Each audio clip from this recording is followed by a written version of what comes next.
Hello. Dad, just say something. I'm going to just spin around here. Hello? John? Alright, I John think... McDonagh? Okay. Okay, we're going to see if we got that now.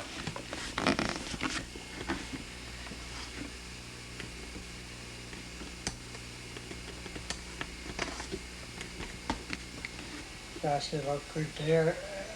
And I look at the hair that I have. Oh, you still have your hair. Yeah, that bullshit. The hair wasn't like that nice. Alright, just testing 1, 2, 3. I just want to see how we can do this now.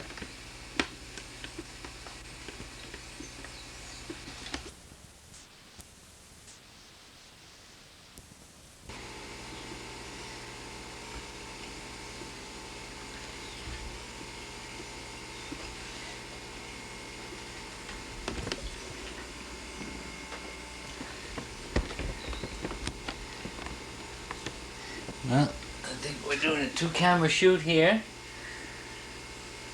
And I got all the medals and the things going. That's the medals? Yeah, no, now we have everything going, Dad. Now, what's the script?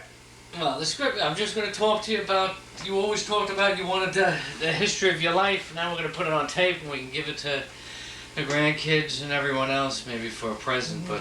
Why do you start? Well, I just want to go back now. What memory... Ask you the question. Right, but what memories do you have of your grandparents? And where were they from? What were their names? Well, my grandmother, she was Margaret Boyle from Balmafay. Right, and what was your grandfather's name? I don't know. Henry McDonagh, I don't know where he... Well, Henry McDonagh would have been your father, no? No, he'd be my grandfather. Joe McDonagh was my father. Okay, so it was Henry McDonagh, and then... There were old Henry, and Joseph was my... Alright, but let's get back to Henry. Where did he come from? Oh, I don't know where he originated, where he was born there or not. I have no knowledge because I hadn't a history. And where was the grandmother? What was her name? She was Boyle from Balmafay. Uh-huh. Margaret Boyle. Oh, a very stern woman. She ran the pub. Right, and so the pub was in the family at that stage? Well, that wasn't her name. She ran it, Margaret Boyle, but McDonagh. That had been our name for over 100 years, I think. But did she marry into the pub, or did you have the pub, or did she have the pub? She must have married into old Henry McDonagh, I was thinking. But it was Henry's pub? In Henry's pub. Right, and when did they die? Oh, no.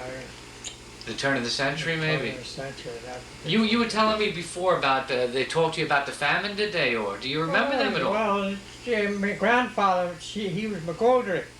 That's Oney's father. Right, now how was he the grandfather? Well, through my mother, you see, my mother... Oh, it would have been your mother's father? Yeah, my mother was Bridget McGoldrick. My sister Owen McGoldrick, and daughter owns. Right, so... And old Oiler, her grandfather too, was still there. Right, and what was his name and their names? Winey McGoldrick.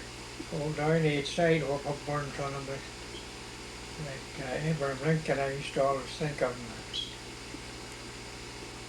Owen was a great comedian, Owen McGoldrick, my uncle. Right, but let's get back to his father.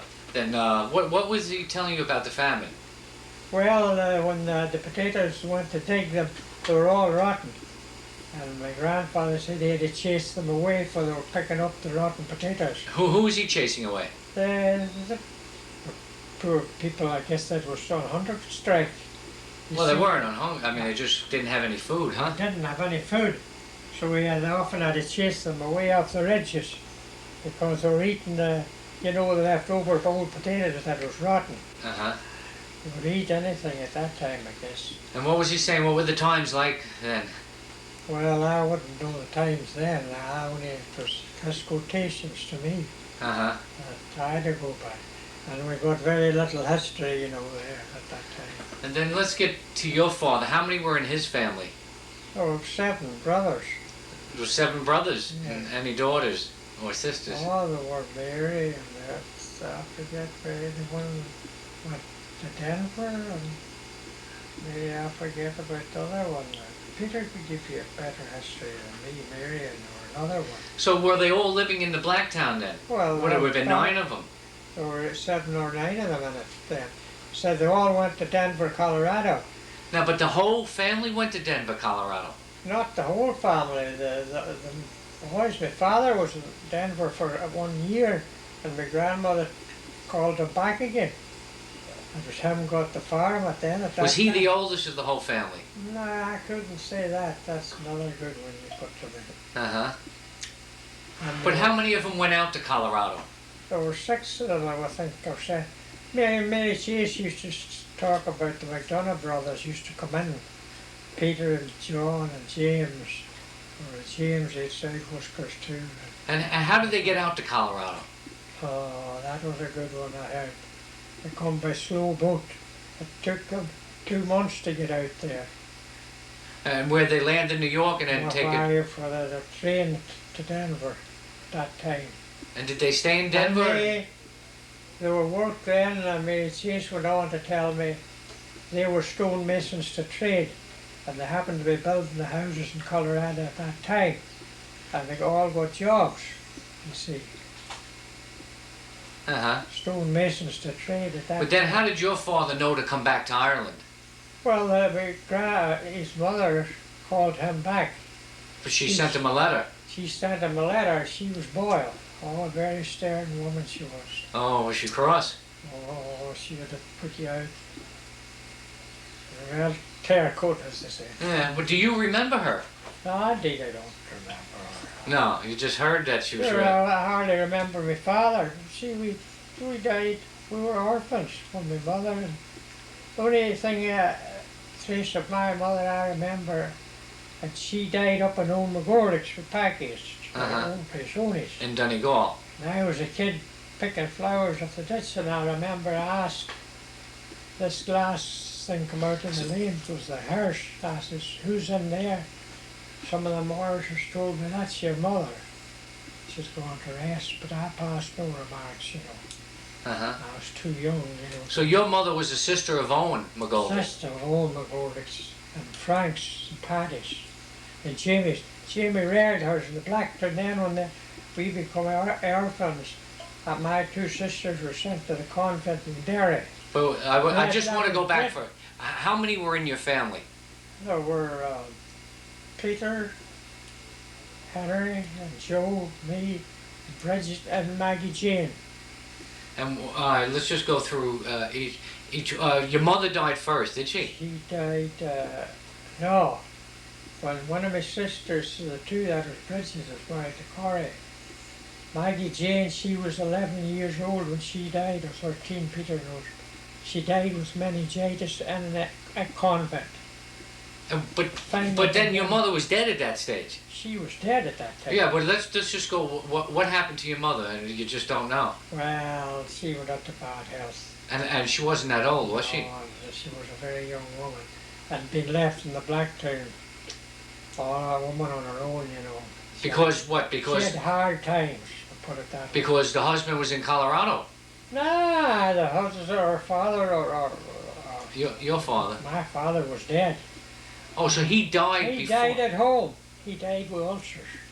Uh-huh. I had them sit up on the loft. The Emery's used to attend to them. And they were Protestants and they were very good. They told me they had all developed ulcers at Drigfield.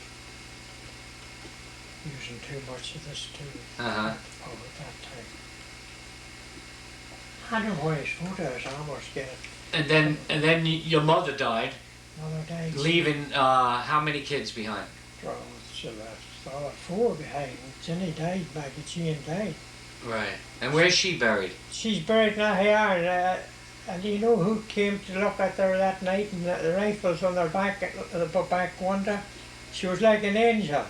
Well, the woman in the convent said, don't be crying, she's in heaven. She was like an angel. Uh-huh. Only she was 11 or 12, I don't know what age.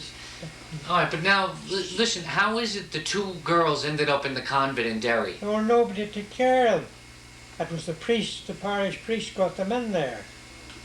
So he took them away, really? I mean, no, he had influence to get them into the convent. Well, they were in among the nuns. And the nuns were pretty sharp. Bridget used to tell me. Yeah, Bridget wasn't very happy going up there. I don't think she liked the fact that you got to stay back at the... That's what my sister died from worrying. When she went into that convent, she got meningitis and died. Our graves in Ireland. Right. Now, but where within the three of you? So it was you, Peter, and Henry. Well, we Harry. were scattered then. Well, where were you scattered to? Oh, all over. I stayed about Owen McGorlick's, I stayed about Monaghan's and the Cross, I stayed about other Monaghan's there, and the Cross, them boys as the lorries, you know, it's in the other Monaghan's are cousins of ours. And where was Harry and Peter staying?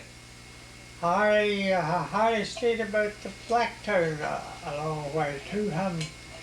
We were all scattered. I remember where we all were. But who was running it? Peter stayed about Owen McGorlick's. Most of it before he went to Australia. Or New Zealand? Or New Zealand. But who was running the Blacktown then at that stage? Jimmy McGorlick was made a, what do you call him? Supervisor on. Uh-huh. Man takes over. Some running a good man. He'd been out in this country too, you know, in Philadelphia. He was assistant supervisor. Uh-huh. Very strict, nice man though, but like a father. Right, but how many were in his family? Oh, there's 7 or 8 in his family. He married Maggie Moss from Grouse Lodge. Uh-huh. Oh, big family. He asked me when I came home first, Joe, I had one question to ask you.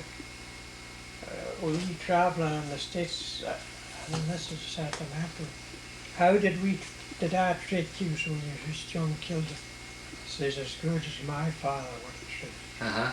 He was very strict and a great man. And this is Packy the Rock's father, is it? That's, no, where does she, yeah, no, he would be the other boy over there, Cashelini, what do you call him? That crack skull of a boy McGordy. Oh, right, no, I know. His father. Yeah. You know that a big house on the roadside? Uh-huh. That's where they were. Yeah. Very tall. Mm-hmm.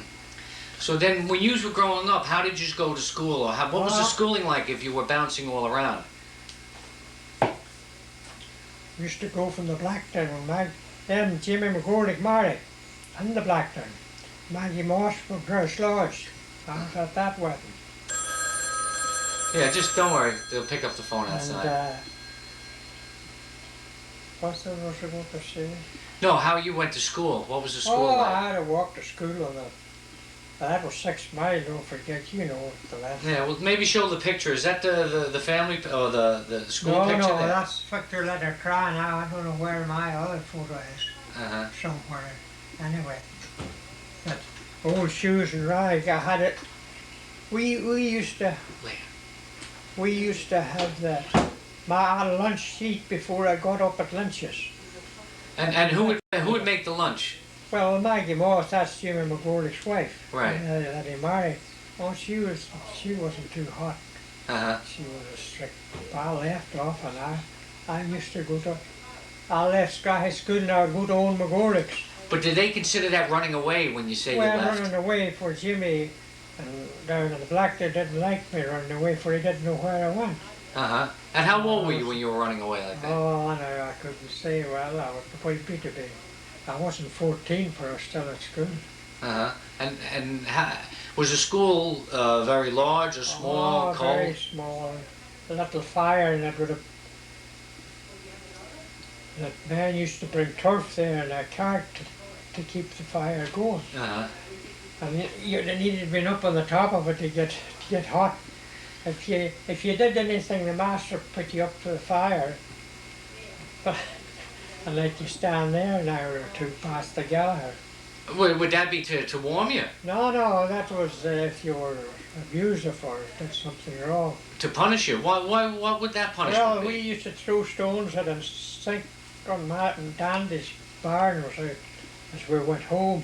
And going down the road we used to throw stones down and rattled them as all into that.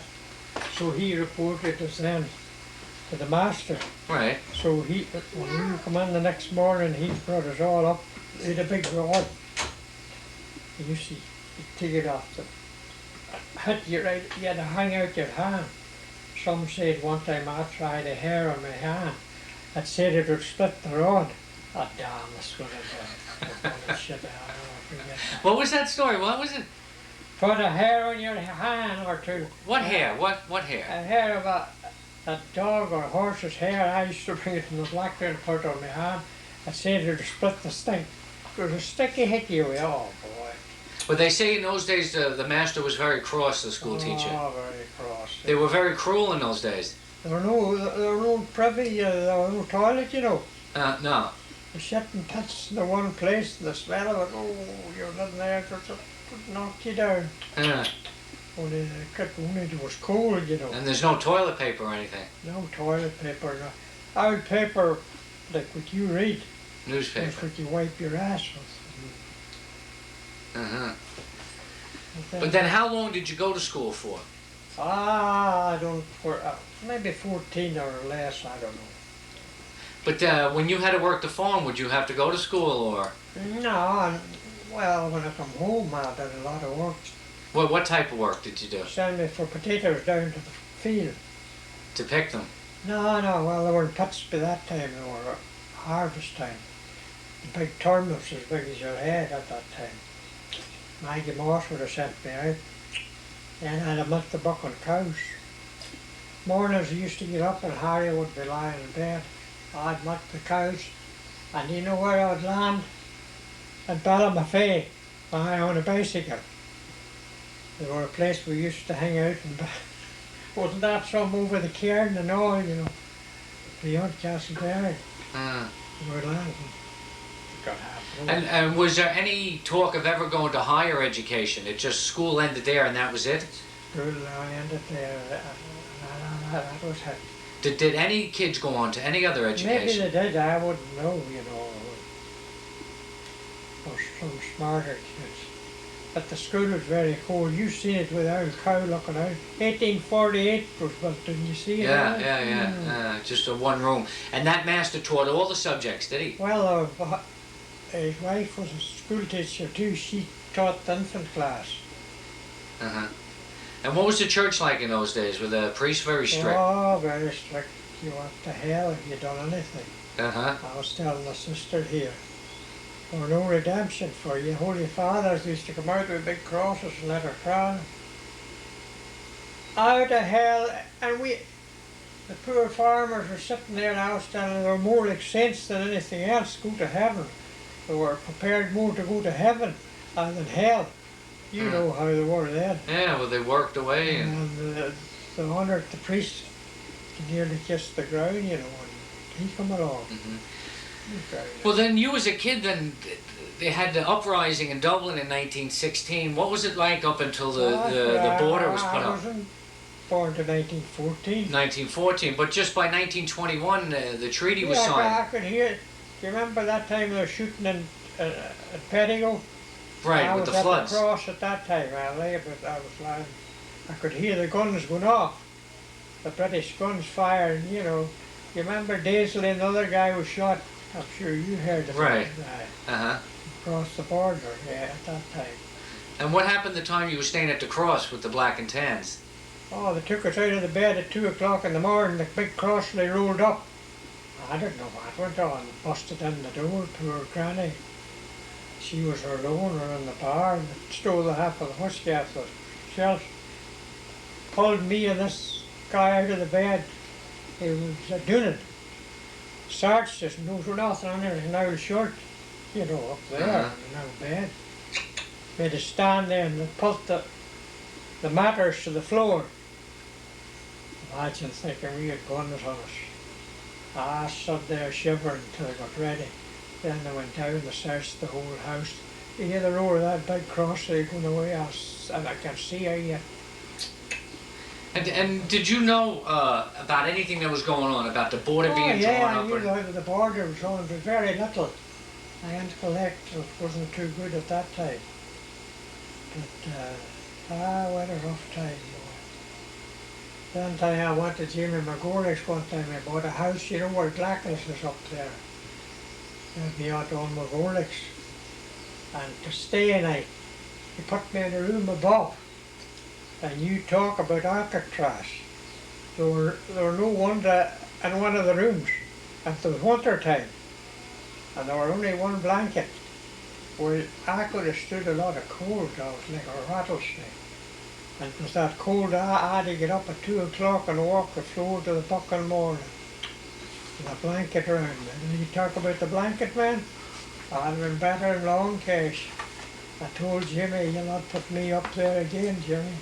But one time you told me you used to sleep in the byre so the cows would breathe on you. Oh, at that is the time I lay out from school that Jimmy found out that I lay out. The master came in, he was out. He used to drink a lot. And this day, anyway, we used to go up to the big rock, had his and the lunches and watch down to see when they'd be getting out of school.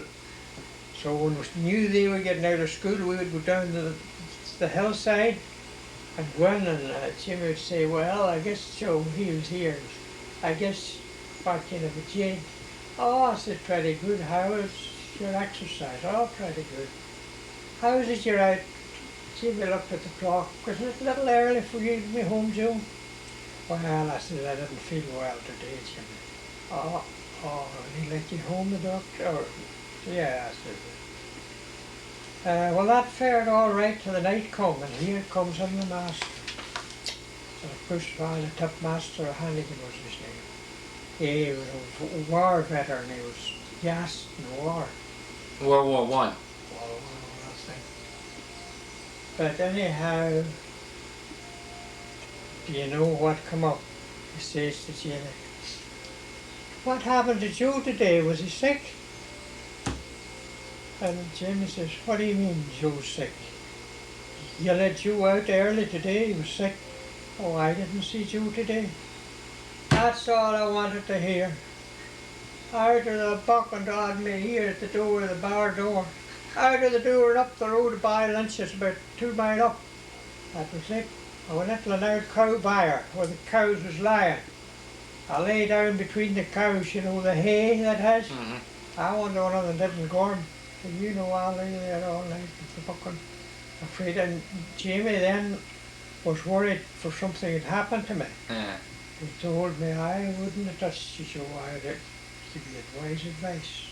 Don't do it again. But you could have got a cold, he says. I lay between the 2 cows. Then I come back and went up to the barn, laughed. They got me in the morning, the old barn laughed. Oh. And did you hear any stories about what the other brothers, your other uncles, were doing in Denver? Oh, they had a good job. They were stonemasons of trade. The houses were building. But you used to tell me about a big steamer trunk that was in your house that had Canyon City on it, or... That was my father's when he come back. He had it. He only spent a few years in Denver, but I could see it up, a big trunk this size. And it's J. McDonagh, and on the bottom was Denver, Colorado. I remember them letters. And did he have any stories or anything about what life was like back then?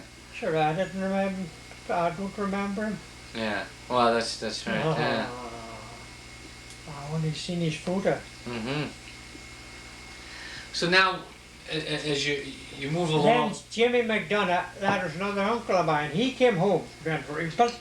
When I look at Peter, I think of him. Oh, he wrecked the place. He gathered his all and put us into a room. I thought they'd have killed us, you know. Mental. So they wanted a bottle on the shelf in the bar, but he threw out to the street, broke the whole buckle bottles. And it's lucky he didn't kill Jimmy McGoldrick. Jimmy was there, he didn't like somebody else in the place. I think he thought he should have got the place of Roll last year. I don't know what the story was on that, but he threw every buckle bottle out. So of course all the B-men and C-men came from Oman, all them guys. The asylum up there, you know. He walked up and down from our house to Charles, and I'm stripped from the size of him. B-men, C-men round McDonagh. He threw 2 of them right over the heads into the field below. They got that afraid of him. The fired shots over his head, but it didn't scare him. He says, B-men, C-men, Brian McDonagh, let me get a hold of one of them. So at the day, some old captain come up. I think they got a hat one. Give him an injection or a hat him behind the head, I don't know what. but they took him to Oma. But they put him into the big house, asylum or whatever. Whatever happened? So we went back to Denver, but he didn't live long after that. And did you ever keep in contact? Did they ever invite you out to Colorado or anything, any of the uncles? Not that I know of. It was Mary Chase that wrote the letter for me that time. No, Corey here. No. Well, Mary then invited me and you. Oh yeah, but that was in later years. And how did you get along with the Protestants in the area? Oh, very well. Harry and them was like that. There was never any trouble? When young had a rifle, he used to train and walk up and down the, you hear him on the bagpipes. He could have played the best pipe bands ever I've seen. Who was this? Was the Protestants? Protestants in Killen. Seen Killen Orange Hall, you've seen it with King Billy up on it. We could have got along the best. They used to drink in our place. Because they used to cuss out the Pope and we cussed out King William. I don't know, remarks passed. Up the long ladder and down the shop rope. To hell with King William and God bless the Pope. I used to sing. So now as you're getting older, how did it come about that the World War was breaking out? Who was the first to leave? Was it Harry or Peter? No, Peter left. Now how did he get down to New York? Peter went to Scotland first. Right, and then I went with Peter then in 1932 to Scotland. All right, now how did you go to Scotland? How did that trip start and go? We took a lorry from Campla and he took us to Cane Derry. We got the boat. I remember there were cattle in the other part of the boat. So Peter had been working, you see, and he had no bother getting a job, but I went just as more of a tourist. I didn't care whether I got a job or not. I stayed 2 or 3 weeks in it now. In Glasgow? I used to ride the trolley cars up and down from Garngard to Maryhill. And you stepped on the trolley cars, there was very little, you just could run along the street. Now where was it? This was in Glasgow? Glasgow. And how long was Peter in Glasgow? Oh, Peter, I don't know how many years Peter was in it. You'd have to ask him that. And what was he doing there? He was working on construction. Carrying by, making railroad lines, laying them tracks. Very heavy job. And what was the trip like going over there on the cattle boats? Oh, it was awful. There was the cattle down below and we were on the top, bent cows and every goddamn thing. And how did you get back then to Tyrone? Oh, I got back on the boat again, I guess. Back to Derry? To me, at that time, I didn't care what I was on. And then when was it decided that Peter, or who left first, Peter, you, or Harry to travel, or to immigrate? It was Peter. And where did he go? He went to New Zealand. And why did he pick New Zealand? Well, I don't know why. Well, the McHughes was out there. So that was a connection there. Yeah. So you worked with that Philip McHugh, that nuthead. And what was the connection, what was the relationship with McHughes? No, but what was the relation with the McHughes? Well, we were tied in there. I never knew that their granny and my granny was 2 sisters. So that was yeah, and you never know these things. We knew nothing, man. Right. About how the kinder run. We were dormant, the students did, in that field.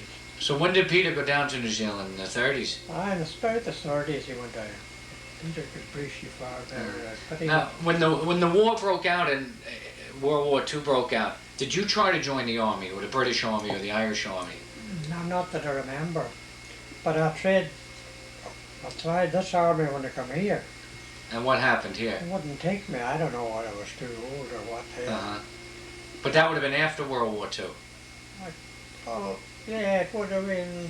Yeah, well, it would have been after. That's right after. Now, what did Harry do then? Was he the next immigrant? Well, no. Harry always stayed in the Blacktown. Was left to him. When Jimmy McGorrick then left, Jimmy McGorrick had a certain number of years, when we were orphans, to be, what do you call them? To run it. Over us. Stepfather or whatever it was. Then Harry took it, he handed it over to, signed it over to Harry. And Harry took it over then. Well then, when did you decide to immigrate and why? I just decided I wrote to, or one I wrote to in Denver, but she said, there'll be little use of you coming due to this country, and I'll tell you the first thing, the books of literature and all is closed to you, and you'd remain dormant, and your education would be pretty low, Joe, and it'd be useless for you coming here. Now, who wrote this? Mary Chase? A sister, she'd be an aunt of mine, I guess, an aunt of mine. Oh, it would have been your father's sister wrote that? That's right. She was a Margaret, she says. Consequently, you get lost in this country because you have limited education, and I guess you can hardly read or write. If you read the letter she wrote me. You don't have that letter anymore? No, I haven't. It was a good one. But how did you feel when you got that letter? Oh, no, I felt bad. Yeah. I wrote to my old James, Owen's brother, or the Cross, John James of the Cross. Uh-huh. I'm signed that. Remember I was showing you that. Right. So you wrote to somebody else now in the States to get sponsored in? He was a motorman here in the subway. Uh-huh. And by God, he signed the papers. For you? Landed a week before I was for the boat for Australia or New Zealand for Peter. Now, you didn't think you were going to America because the papers... I thought I wouldn't have got to America, and I was bent to go to... to follow Peter to New Zealand? Yeah, to New Zealand. But wasn't Peter back at that stage after the war? Yeah, he came back, sure. But Philip McHugh and them were still down there. Yeah. Well, Peter could have got a voucher to stay in New Zealand and travelled at all a bit. Well, you could have got free land after the war. Free land, he could have had free hotels and everything. And he decided to come home. Well, he was in love with his wife, I guess. Yeah. That's what took him home. And then why did you want to go down to New Zealand? I wanted to go down. Well, I was floating about and I didn't know where I was. And I had no home life. And I had an old bar. I used to attend in the bar, but that was lousy. That's what started me in the liquor too.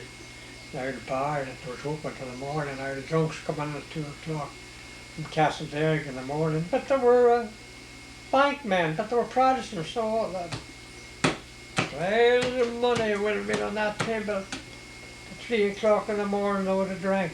Uh-huh. And they wine yourself. You know how you couldn't get them out. Uh-huh. I never got no sleep. And then how did the trip start to come to America? How did you go? Oh God, I come on a great ship, the Queen Elizabeth. Well, how did you get to it?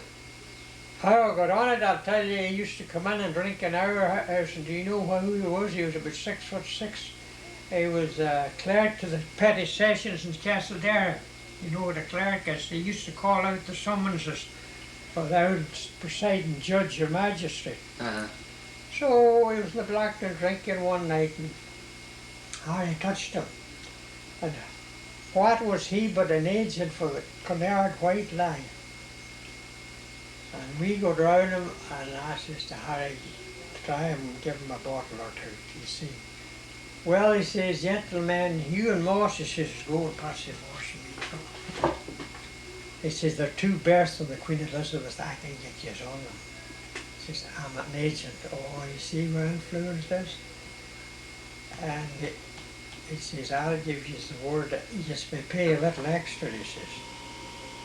What the hell, but we've got on the Queen Elizabeth. But how did you get to, where was it coming out of the Queen Elizabeth? Well, Southampton.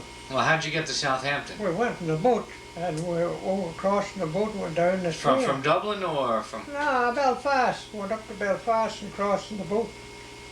And then we went down to Southampton. Uh-huh. That's where the... And what was the price of this? How much money was it? I don't know. It wasn't that much at that time. But that was some ship to get across in the summertime. Uh-huh. June of 48. June of 48 you came over? Yeah. Now, did you know Mommy at this stage? Oh, I went with Mommy before. Short time I went with Sister Baxter. Long time too, an old girl like you. An old girl. I seen her when I was back. She was very old too. Uh-huh. A nice girl. Jimmy Baxter's daughter. Oh, okay. No, his sister would have been. Jimmy Baxter's daughter. Daughter? Oh, Jimmy's daughter. Uh-huh. Ah, no. Jimmy's dead. I knew all them. And then how did you meet Mommy? Well, I met her at a dance one night. Where? Where was the dance? Way up in the Grouse Lodge somewhere. Uh-huh. And I left her home that night, and after that, I told her, I said, oh, first, yeah, well, I was going back to Belfast. Told her that. I told her, I says, if you don't see me in 2 years, I come here in 48. and back in 52. I says, if you don't see me in 2 years, you won't see me. If you do, I will. If you're here, you'll be with me. I'll marry you, I promised him. And she said, she did keep her word about that. Then she was working in Belfast at that time. I had to go up on the train to Belfast to get her. Alright, just hang on. You can that's the way. No, I just...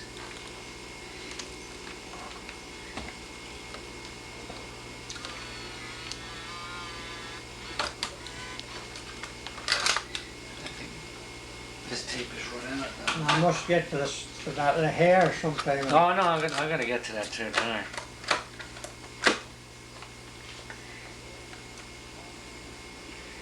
I'm gonna get to all that. On the board for some comedian, you don't remember on. No, but go ahead. Just tell me about then. Did you keep in contact with Mommy then? Oh yeah, I wrote her. I had her photo on the birth, so the guys would always say, same photo I have in the room. I would have it here and went back again. I went back. Do you know the ship I went back on? No, but listen, I want to get back. Mechanica. Right, but you landed here in 48, but you told Mommy to wait for you to come back. Yeah, I says, if I don't be back Right. in 2 years, you might not see me, but I'll bet I'll be back. And I kept my word, I got to leave from the job. All right, now when you first landed here, what was it like? Who did you meet? Oh, I met John James, the wife. From the cross. Yeah, he filled the papers. Then Now, where did you come in? It wasn't through Ellis Island, no? No, we come on the pier down. No, I hadn't go through it. Through the west side of Manhattan. Yeah. And you were met at the boat. Yeah, by John James. And where did he take you? He took me home. He had a good home out here, down here, beside In Queens. Queens. Yeah. In Rego Park. And then what did you think of America when you first came? I thought it all right. It was so hot. Oh, it was wild hot, 48 on the job.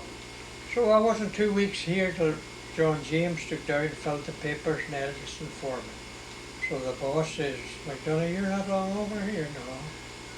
You didn't stay long. Well, I didn't come, I says, to know for hours. I go, oh, good for you. He said, that's the man we want. Signed me up on all of it. You report down, he says, we have a warehouse down, he says, with plenty of clothes and shoes for you. Reported down, the third week I reported down. And that was the only job you ever had? No job. I could have got other jobs. I could have got jobs on the telephone, I got jobs anywhere. At that time, they were giving them out. You would have no bother getting a job. Well, things are different today. You could have went up the ladder and get education. Edison, if you would have been Edison, you'd have been a supervisor. And what did you do for the first 2 years at Edison then? Well, we cut cable and we sent it out to the streets, you know. They used to come in over the phone, those guys at the big desk. And we went out and cut the cable and tied it up and put it on the trucks. And then were you writing to Mommy at this stage? Oh yeah, I wrote to Mama, sure, wrote to her, sure. And then you went back in 2 years' time. Was that on holiday or what? Oh well, more than a holiday was on my mind. I might have went back, I might have went back as soon, only I just went back. I promised her I'd go back in 2 years. Uh-huh. And sure I did. Then she was in Belfast at that time. And what was she doing there? Then didn't I come back in? No, I said, no, that's right, I stayed that time. Eddie Hannigan, he was a first cousin of mine. Tom gave me the ring. He was in a jeweller's store in Belfast. So he come to see me. And I says, Eddie, I'd like to see a foot of gas to give you. Do you have any good rings? Oh, plenty, he says. You want to buy one? Oh, I told him the story then. So. So were you coming back that time to stay in Ireland, or why did you come back? Oh, I come back to stay in Ireland, sure. So you gave up the job at Con Edison and came back? No, I made a trade before I left. I went to the big boss, Buckingham, and he gave me a memo sheet. I says I might be a week overtime, but then he gave me a gate, I'll give you a week overtime, and I don't know, was it 2 months I was over? He says, but be sure and be back, or send us a letter if you're coming back. Very good then. He was Buckingham, he was the big vice president. So now you took the boat back to Ireland, and I went back on the Queen, the Britannica, and I come back on the Georgia. Alright. Now what did you do this time when you came back? Then it would have been what, 1950 when you were back? 1952. So then you were 4 years in the States, were you? Yeah, I was married in 52, I was up there. September 52 I was married. Right. I come in 48, that's right, I would have been. 4 years. 4 hours, I'm saying that wrong. Yeah. 4 so years. Mommy waited the 4 years then? Waited the 4 years. And then what happened when you came back? Well, we scattered around where we got an apartment. No, I'm still in Ireland. Did you bring much money back with you to Ireland? Oh yeah, well, Mrs. Monaghan's thought I drunk it all, you see, I used to put it in the bank every Saturday evening. She thought, you have no money to go to no Ireland, how do you go, Joe? She is in the pub every time, you might see. You know who I used to give the money to? Ward. I'd give him 50 or 100 like this Saturday. And then the following Saturday, I built up, I knew what I had to give him as a turn voyage. Yeah. And that's the way I slipped down to always give him the money. Then was ready to go at it all paid off. So then when you got to Ireland, did you have money? Were you going back to get married then? Yeah. We were married in the Marine Hotel in Burndorn. Right, but you had the reception there, but you were married in Pettigo. Oh yeah, we were married in Pettigo, of course. Father Hart married us. I remember I had one paper missing and the priest had to write back. Yeah. So was there any problem then getting Mommy back to the country once you were married? No. Well, she had a British passport. Yeah. And what did her family think of you anyway, being an orphan and everything like that? Did they approve? They approved. They didn't sit there, but they didn't tell you anyway. I don't know what the thought of it, but went through anyway. Yeah. Thank God. It was between you and me, I started off in a bad place. I started off in a fucking pub, and you couldn't start off in a worse place. There's a good picture there. Yeah, we'll be showing them later. So then you all came back here in 52 then? Yeah. Well, what boat did you come back on then in 52? It was, what is that I told you there?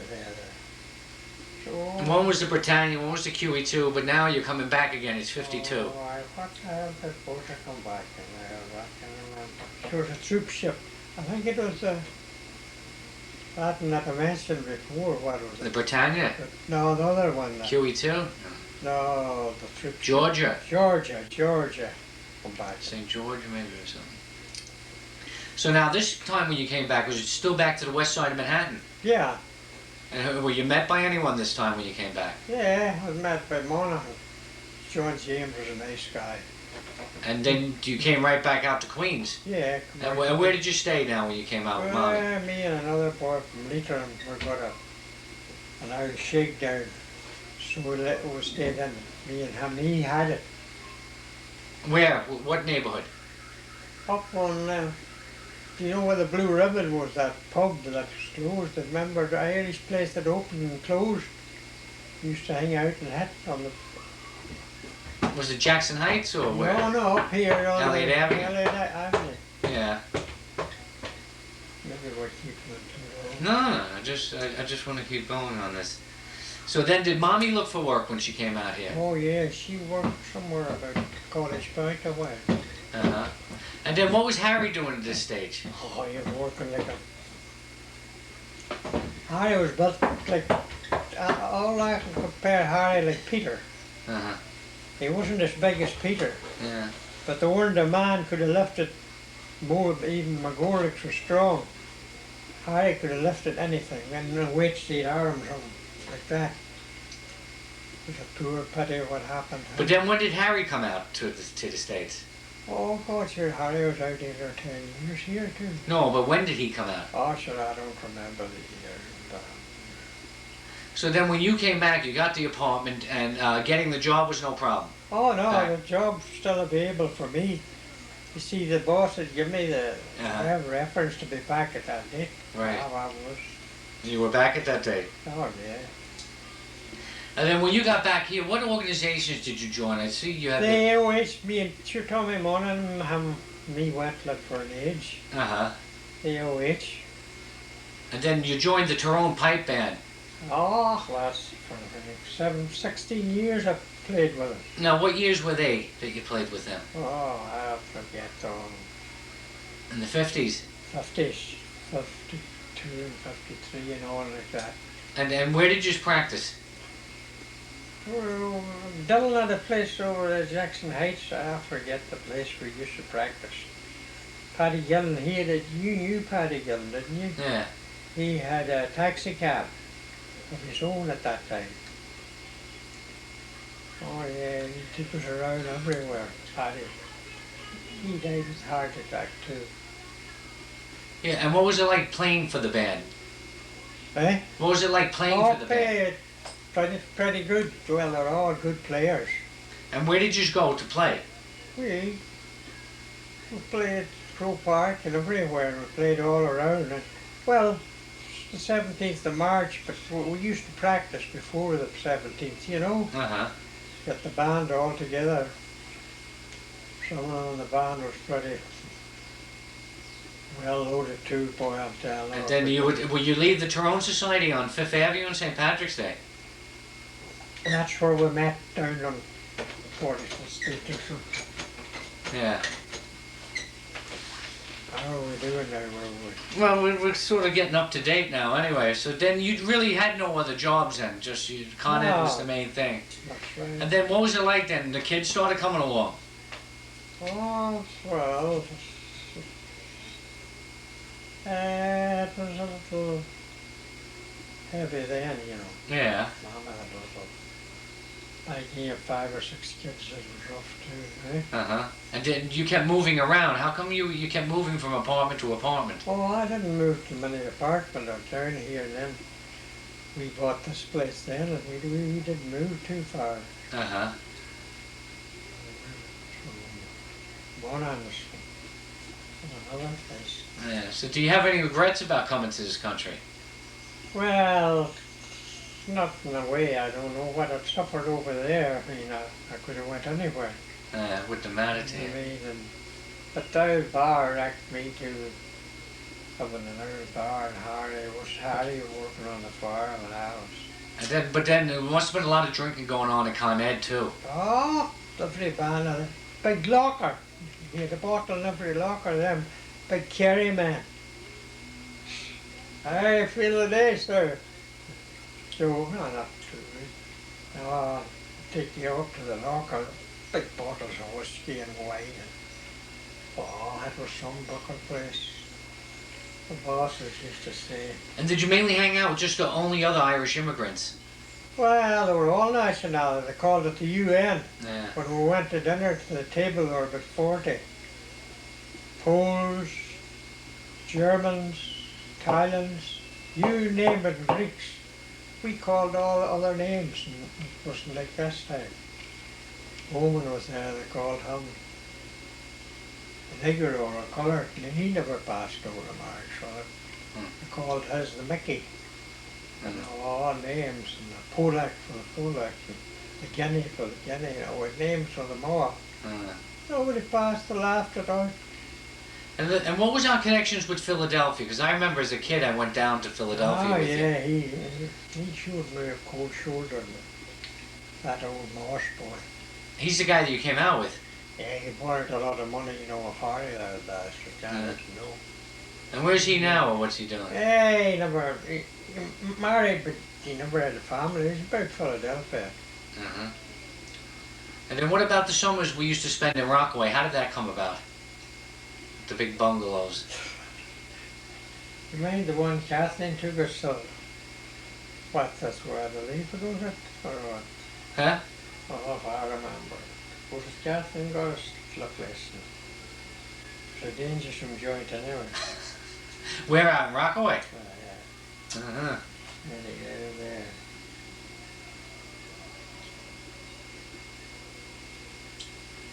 And then we used to spend about, they had the bunks dancing till an old accordion. They had the bunk, he lived behind Owens. We used to go up there and dance. The Morrises were big men to work with. And did most of the people in your area immigrate? Not that I know of. Well, there were a lot around Lettercran That immigrated.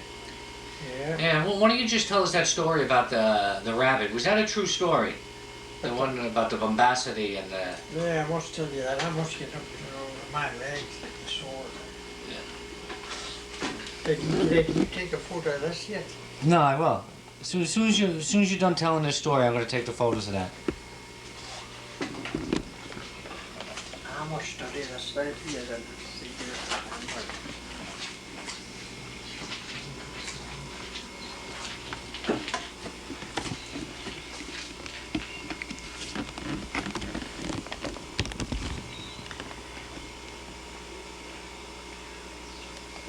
Well, let's start it. Are you ready? Oh, yeah. That's McManaman. He lived up the lane, you know. He lived near Owens, you know. He was a very clever old fella, well educated, but at that time, you see, the Englishmen used to be over with the greyhounds. They used to hunt hares, you know, hare hunting. And they come with two hounds, and they were a hare, and Funtal. So they'd lost trace of this hare, you see, and they were coming up this lane. That's how boy the Verder and McManaman. So they said, Mr. McManaman, you wouldn't have observed the hare and the hound pass. I certainly did, he says. Out before my two eyes, he says. Did they catch the hare? No, he says, they didn't. What manoeuvres did she do? Well, he says, the hare, she circled and she semicircled. She bounded and she rebounded. And she gave 3 phonetic stems and she crossed over the summit of that hill with the exuberance of her own verbosity. That's the speed she was travelling like, you see. So they all wondered if a man having such education was fit to describe a hound and a hare so well, you see. They all stood and wondered, what a man is this, the pure of her education. She bounded, she rebounded, she circled and she semicircled, and she rebounded such a precipice, and she crossed over the summit of the hill at the top with the exuberance of her own verbosity, because that's the speed she was travelling at. And he lost trace of it. That was the answer he gave the 2 Englishmen, and they stood and wondered that an old man would be very brilliant in sight whiskers of Earl James McLennan. Yeah. Dad, can you give me the sash? I remember you used to sing that a little bit. On the 12th of July. Oh, the 12th of July is a yearly do come, all paid in the flames to the sound of the drum. You may speak. Yes, Your piano. you may break the piano and the harp, but their own then could sound like their own orange flute. And then what was the other one you were saying about the Pope? Aye. Oh, You said it there before, God bless the Pope, or to hell with King Billy.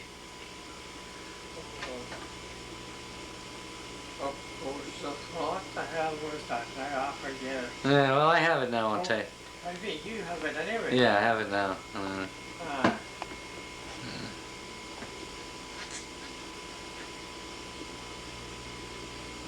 Is there any more? So we can pass this on to the future generations.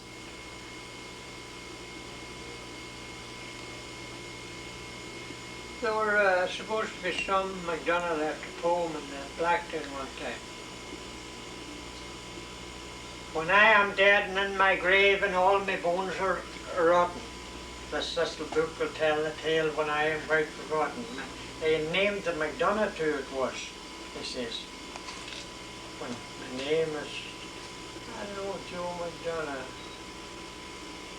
And I don't know how it went, but it said, when I am dead and in my grave and all my bones are rotten, this little book will tell the tale when I am quite forgotten.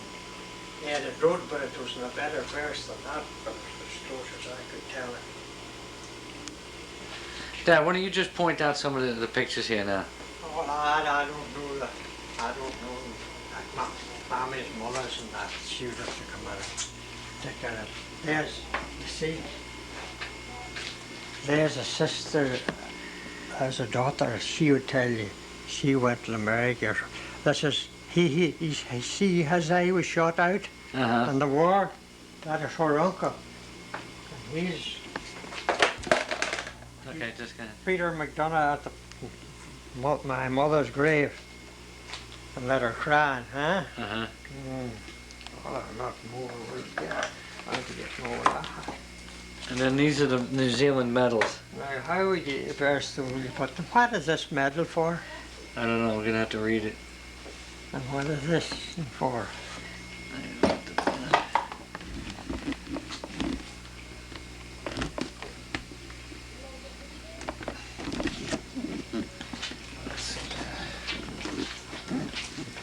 Well, I think that's it. What's near finished? Yeah. Oh, I'm tired. What is this here? Oh, that's the wedding ring. You can come out. Come on, Cat. Cat in.